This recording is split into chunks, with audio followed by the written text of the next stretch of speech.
Welcome SIOP to our next Better Together video. I have to say, I think I might be most excited about this one because I get to do this one with the fantastic Dr. Virginia Schein. And this is just so exciting because Virginia hit 50 years. Oh, please. 50 years as a SIOP member. And it's amazing because she's only 61 years old. Incredible that you made this commitment at 11 years old to join SIOP. So we'll put Virginia's bio in the in the links underneath the video. But Virginia her impact on our profession is just profound. And what's so amazing about her career is she's been in practice, she's been in academics, she is just the perfect science practitioner. Her research has just been transformative for our field. So she really is such the complete package. So 50 years, Virginia. Still going. Oh my gosh, another 50 years. And so you and I will come back in 50 years from now. Okay, that's a deal. So when did you become a member of Division 14 of APA, later to become SIOP? Right. Okay. Yeah. I joined APA Division 14. I had to look it up in 1970. So I got my doctorate from NYU in 1969. Nice. Yep. Okay. So what were those early years like for you? What was your involvement with Division 14 and SIOP? Well, what I have to say, the most unusual or interesting thing about those early years, which people may or may not know, there were very few women. And actually less than 4%, 3.88 to be exact, were women members of Division 14. So it was an interesting time. And in fact, in 1971, I published an article in the American Psychologist called "The Woman Industrial Psychologist, Illusion or Reality," because there just were very few of us, and I decided to write about it. And it caused quite a stir, to be honest. And what was interesting, though, were the letters I got, no emails then, from women saying, "Thank you for the article. I wanted to be an industrial psychologist, but my male professor steered me away from it. They told me it wasn't a place for women." So that was the feedback I got. And hopefully, I do think that article kind of kicked things off in terms of making changes.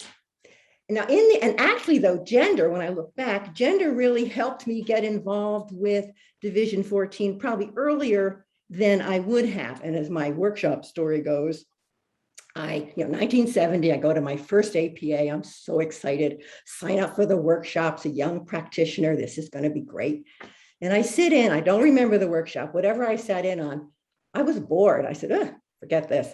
So I sort of popped out of that one. And after lunch, I popped into a new one. Didn't think much about it. The end of the day, someone comes over to me. I think it was John Zuckerman was his name.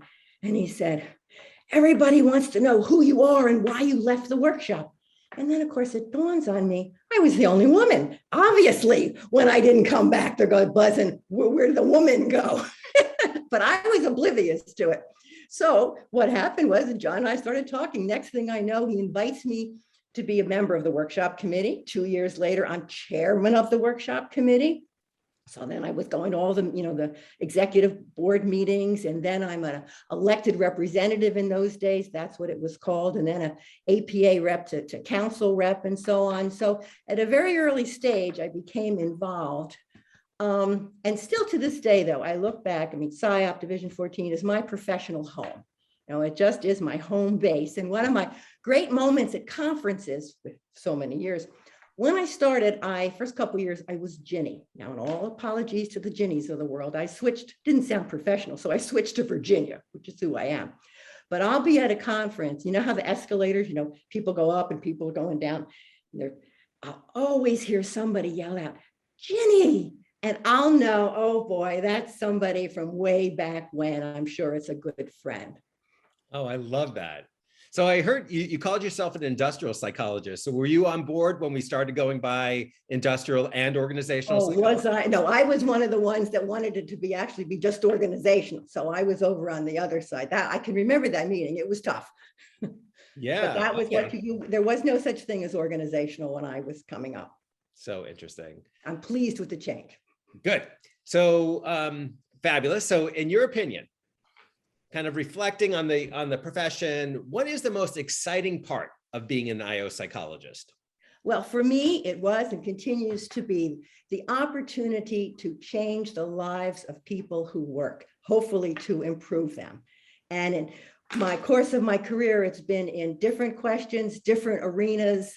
And I look back and I started out in one example, 1974. I'm director of research at Metropolitan Life Insurance Company. And it's in the sort of air to go on flexible working hours. And let me tell you, that was innovative in 74. Look where we are now. But it was 9 to 5, tons of clerical employees. If they were late at 9:05 more than twice, they were fired. They had bells to tell people when it was coffee hour. So real rigid bureaucracy. So I was sort of hoping we could put in flex time. We did, my staff and I, an experiment. We had experimental groups, control groups, the whole 9 yards. I wrote the research report, sent it up to Dick Shin, then CEO of MetLife. I think it was like 2 days later, he writes a memo back, okay, to put all 50,000 people on flex time. We were the first company in New York City to go on flex time. So I was very proud, but my sort of personal story, I'm on the New York City subway sitting there and I hear somebody talking about flex time. So he's a young guy, he's hanging on the strap. What's he say? Wow, he said, I love this flex time. We just had a baby and now I go in real early, but I can leave at 3 o'clock and get to play with my little girl. And I sat there and I went, and a one, but that's why I'm an IO psychologist. I love that. I love that. That's and, great. And then I've been able, to do different things, the Think Manager, Think Male, gender discrimination in the workforce, low income, women, poverty and work issues in the US and developing countries. So I look back, different questions, different arenas, always trying to improve the lives of people who work. Best career decision I ever made. Yay, that's great. So kind of continuing that theme. So you've got this 50 years of perspective. And so as you kind of reflect, what would you say are the most significant changes you've observed and in the field and in SIOP over the past 50 years? Yeah, and there have been a lot of changes. We could talk for a while, but one I've already referred to because it really, the change in terms of women is just amazing. And now women have full participation in the field, in SIOP, et cetera. And that is just so great to see. The other change that I'm delighted to see, and it's been happening, is the widening of the scope of SIOP. The traditional areas, selection, training, attitude surveys, job analysis, all good. But we have so widened the scope and in terms of the pro-social, humanitarian work psychology, that has just been a big change. And I, personally believe IO just has a wealth of expertise and research methodologies that we can bring to bear on promoting the human welfare, which is the mission of APA, the greater good of society. So that we are on our way there is a great change. That's great. All right. So final question. Okay. All right. So if you had one wish, but it could only be directed towards IO psychology, and your wish can't be getting rid of me as SIOP president. But if you had only one wish directed towards IO psychology, what would that wish be?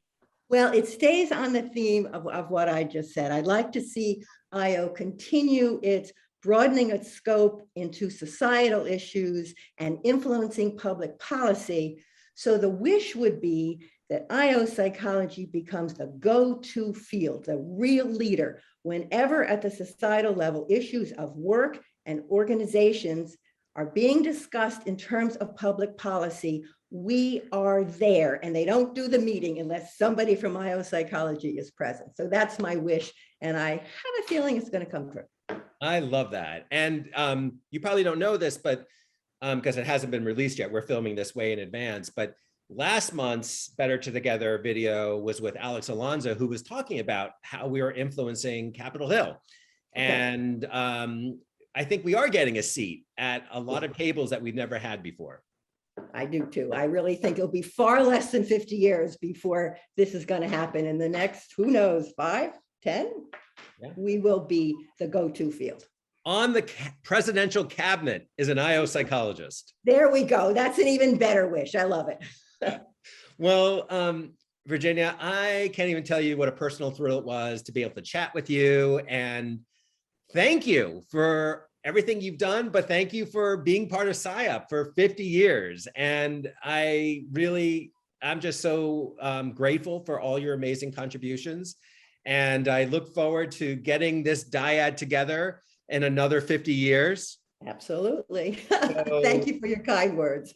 Thank you very much. All right. And SIOP, thank you for watching. And I look forward to our next month's Better Together video. Thank you.